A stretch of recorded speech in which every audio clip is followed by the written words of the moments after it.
চাষের জমি নষ্ট করাকে কেন্দ্র করে দুই পক্ষের মধ্যে বিবাদের জেরে শিশুসহ ৩ জন আহত। ঘটনা বৃহস্পতিবার কমলপুর থানাধীন সুরমা কেন্দ্রের পশ্চিম কুচাইনালা পঞ্চায়েতের মেথিরমিয়া গ্রামে। ঘটনার বিবরণে আহত বিকাশ দাস জানান, নিজ জমিতে টমেটো চাষ করেছিলেন একই গ্রামের বাসিন্দা সমীর দাস, কিন্তু গতকাল কে বা কারা সমীর দাসের টমেটো ক্ষেত নষ্ট করে দেয়। এই বিষয়ে সন্দেহের বশে কমলপুর থানায় বিকাশ দাসের বিরুদ্ধে মামলা দায়ের করে সমীর দাস। মামলার পরিপ্রেক্ষিতে বৃহস্পতিবার কমলপুর থানায় গিয়ে পুলিশের সাথে কথা বলেন বিকাশ দাস, কিন্তু থানা থেকে বাড়ি ফেরার পথে বাড়ি থেকে প্রায় ১৫০ মিটার দূরত্বে আচমকা বিকাশ দাসের উপর হামলা চালায় সমীর দাস, অনিল দাস ও কুশাই দাস। এই বিষয়টি দেখতে পেয়ে স্বামীকে বাঁচাতে ছুটে আসেন বিকাশ দাসের স্ত্রী মমতা দাস, সেই সাথে ছুটে আসে তাদের পুত্র সন্তান শুভজিৎ দাসও। তখনই দা এবং লাঠি নিয়ে বিকাশ দাস এবং তার পরিবারের ওপর চড়াও হয় সমীর দাস সহ অন্যান্যরা। এতে করে আহত হয় বিকাশ দাস, ওনার স্ত্রী এবং পুত্র সন্তান। প্রাণ বাঁচাতে এলাকার পঞ্চায়েত সদস্যের বাড়িতে গিয়ে ঢুকেও রক্ষা হয়নি। লাঠির আঘাতে মাথা ফেটে রক্তক্ষরণ শুরু হয় বিকাশ দাসের স্ত্রী মমতা দাসের। সাথে সাথেই এলাকার অন্যান্যরা অগ্নি নির্বাপক দপ্তরে খবর দিলে অগ্নি নির্বাপক দপ্তরের লোকেরা ছুটে এসে আহতদের কমলপুর বিএসএম হাসপাতালে নিয়ে যায়। ঘটনার খবর পেয়ে ছুটে যান পুলিশও।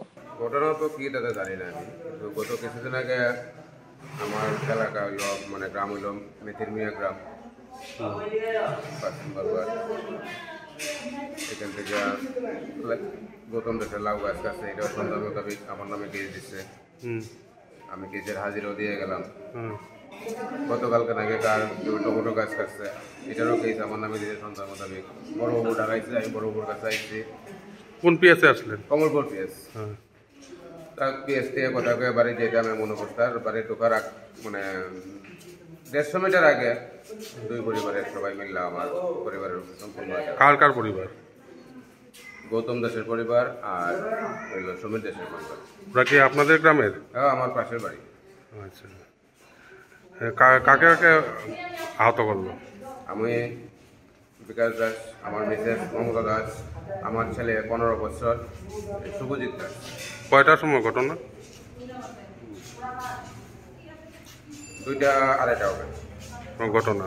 দৌড়ে প্রাণ বাঁচাতে গেছি, আমার পাড়ার মেম্বারের বাড়িতে গেছি। মেম্বারের ঘরে গিয়ে দরজা বন্ধ করছি, তারা ওই দরজাতেও লাগতেছে, তারা বাইর করে দিত।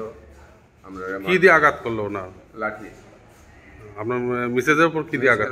দাও আসলো, ওখানে কি দিয়ে দিছে জানি না। একজনের হাতে দাও আসলো, অনিল দাসের হাতে দাও আসলো, এক হাতে দাও এক হাতে লাঠি আসলো, বাকি বা সবার হাতে লাঠি আসলো। পুলিশকে জানিয়েছেন? হ্যাঁ, পুলিশ সঙ্গে সঙ্গে পুলিশ গেছে। বিকাশ দাসের স্ত্রী মমতা দাসের অবস্থা আশঙ্কাজনক হয় প্রাথমিক চিকিৎসার পর তাকে কুলাই জেলা হাসপাতালে রেফার করা হয় বলে জানা গেছে। ব্যুরো রিপোর্ট, আর ই নিউজ।